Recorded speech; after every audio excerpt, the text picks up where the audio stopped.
तो हेलो दोस्तों, स्वागत है आपका एक नए वीडियो में। हम पढ़ रहे हैं सिंटैक्स ऑफ नाउन। तो हमने 5 नियम पढ़ लिया है। वो पांचों नियम बहुत ही इम्पॉर्टेंट है। आप लोग चैनल पर जाके देख लीजिएगा वीडियो। और आज हमारी कोशिश यही रहेगी कि सिंटैक्स ऑफ नाउन को पूरी तरीके से ख़त्म कर दें। ये वीडियो थोड़ा लंबी होगी पर आप लोग ध्यान से पढ़िए। तो आज हम पढ़ेंगे सम इम्पॉर्टेंट पॉइंट्स। क्योंकि देखिए, रूल जो था मैंने सिंटैक्स ऑफ नाउन का पांचों रूल आपको बता ही दिया है। वीडियो देख लीजिएगा, आप लोग सब समझ में आ जाएगा। आज हम इसी का सम इम्पॉर्टेंट पॉइंट्स पढ़ेंगे, कुछ तथ्य। तो चलिए शुरू करते हैं। तो हमारा पहला पॉइंट है, एब्स्ट्रैक्ट नाउन के बहुवचन नहीं होते हैं। अब एब्स्ट्रैक्ट नाउन क्या होता है ये तो आप सब लोग जानते ही होंगे। लव, हेट, फील, ये सब जो होते हैं ना, जिसको हम फील करते हैं उसे एब्स्ट्रैक्ट नाउन बोलते हैं। तो इनका क्या होता है, बहुवचन नहीं होता, ये हमेशा सिंगुलर ही माने जाते हैं। और जब नाउन सिंगुलर तो वर्ब भी सिंगुलर लगेगा। तो इसके साथ इन इन जो मैंने लिखा है देखिए, जैसे hope, charity, love, sympathy, kindness, इन सब के साथ हमेशा आप सिंगुलर वर्ब का ही प्रयोग कीजिएगा। प्लूरल वर्ब नहीं आता इनके साथ, ठीक। तो चलिए दूसरा पॉइंट हम देखते हैं। हमारा दूसरा पॉइंट क्या है? तो भैया दूसरा पॉइंट हमारा है, मटेरियल नाउन के भी बहुवचन नहीं होते हैं।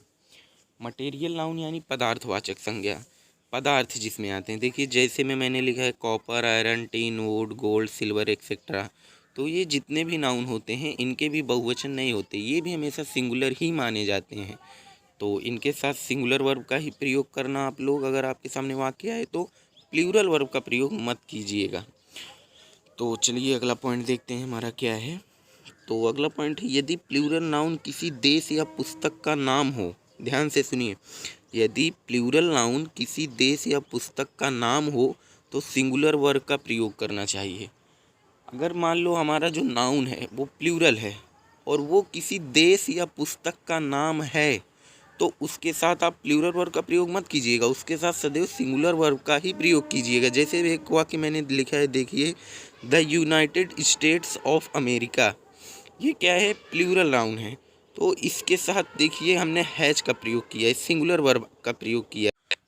तो अगर प्लूरल नाउन किसी देश या पुस्तक का नाम रहेगा तो उसके साथ आप सदैव सिंगुलर वर्ब का ही प्रयोग कीजिएगा। तो चलिए हम अपना अगला पॉइंट देखते हैं क्या है। यदि प्लूरल नाउन किसी क्वांटिटी या अमाउंट को पूर्ण रूप से प्रकट करे तो वहाँ पर भी आप सिंगुलर वर्ब का ही प्रयोग करिएगा। जैसे आप मैंने उदाहरण लिखा है देखिए, 5 miles is not a long distance. ये वाक्य सही है। क्यों सही है? क्योंकि देखिए माइल जो होता है वो सिंगुलर नाउन होता है, और माइल्स जो होता है उसमें यस या ईएस लगाकर हम उसको प्लूरल बना दिए हैं। और ये पूर्ण भी है क्योंकि आप उसके पहले देखिए 5 आ गया है, तो ये पूर्ण रूप से प्लूरल नाउन है। तो इसके साथ सदैव सिंगुलर वर्ब ही आएगा। इसके साथ आप माइल्स देखकर आप इसके साथ आर मत लगा दीजिएगा, क्योंकि इसके पहले देखिए कोई संख्या आ गई है, ये पूर्ण रूप से प्लूरल नाउन हो गया है। तो अगर कोई प्लूरल नाउन किसी क्वांटिटी या अमाउंट को पूर्ण रूप से प्रकट करे तो उसके साथ सदैव आप सिंगुलर वर्ब का ही प्रयोग कीजिएगा। तो हमारा अगला पॉइंट है, डबल पजेसिव का प्रयोग नहीं करना चाहिए। जैसे दो नाउन आपके पास हैं, ठीक, उसमें डबल अपॉस्ट्रोफी एस का डबल पजेसिव का प्रयोग कभी मत करना, वरना वो वाक्य आपका गलत हो जाएगा। देखिए मैंने एक यहाँ पर एग्जाम्पल लिखा है, Mohan's brothers book is dirty. ये वाक्य गलत है क्योंकि इसमें मोहन के ऊपर भी पजेसिव का प्रयोग किया गया है और ब्रदर के ऊपर भी। तो ये वाक्य भी गलत है। इसको अगर सही फॉर्म में लिखना हो तो कैसे लिखेंगे, आप हमेशा सिंगुलर पजेसिव का ही प्रयोग कीजिएगा। तो इसका सही फॉर्म क्या होगा, the book of Mohan's brother. इसका भी अर्थ वही होगा, इसके अर्थ में कोई परिवर्तन नहीं होगा, पर इसमें क्या है कि पजेसिव का प्रयोग सिर्फ एक बार किया गया है। और हमारा रूल क्या कहता है, डबल पजेसिव का प्रयोग नहीं करना चाहिए।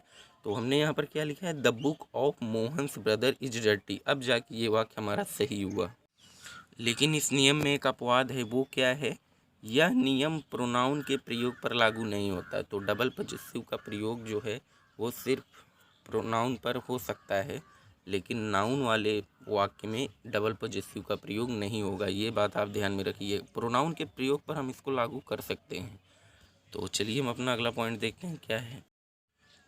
तो हमारा अगला पॉइंट है, कुछ नाउन्स का अर्थ एक वचन और बहुवचन में बिल्कुल भिन्न होते हैं। जैसे आपके कोई नाउन है, उसका अगर हम सिंगुलर फॉर्म में उसका अर्थ अगर निकालेंगे तो उसका अर्थ कुछ अलग निकलेगा, और अगर उसी नाउन का अर्थ अगर हम प्लूरल फॉर्म में निकालेंगे तो उसका अर्थ कुछ अलग निकलेगा।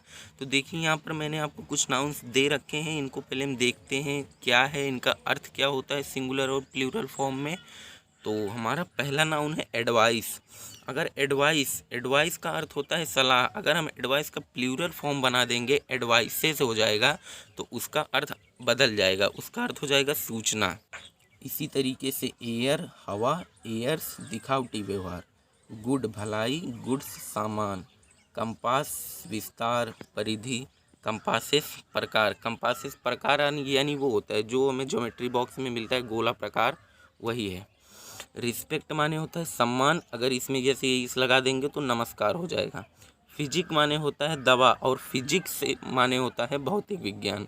आयरन माने लोहा, आयरन्स माने बेड़ियाँ जंजीरें। फोर्स माने शक्ति, फोर्सेस माने होता है सेना। पीपल माने लोग, पीपल्स माने अनेक प्रकार के लोग यानी जातियाँ जिसको हम बोलते हैं। और फॉक माने होता है आम व्यक्ति, फॉक्स माने होता है बच्चे। लाइट माने होता है रोशनी, लाइट्स माने होता है अनेक लैंप या बल्ब। वुड माने होता है लकड़ी, वुड्स अगर हम उसमें यस लगा देंगे तो उसका अर्थ हो जाएगा जंगल या बगीचा। तो हमारा सिंटैक्स ऑफ नाउन में बस इतने ही कुछ थे सम इम्पॉर्टेंट पॉइंट्स जो आपको ध्यान में रखना चाहिए। और इसी वीडियो में हमने सिंटैक्स ऑफ नाउन को ख़त्म कर दिया है। अब हम इसके कुछ एग्जाम्पल्स को, इस एक्सरसाइज को सॉल्व करेंगे।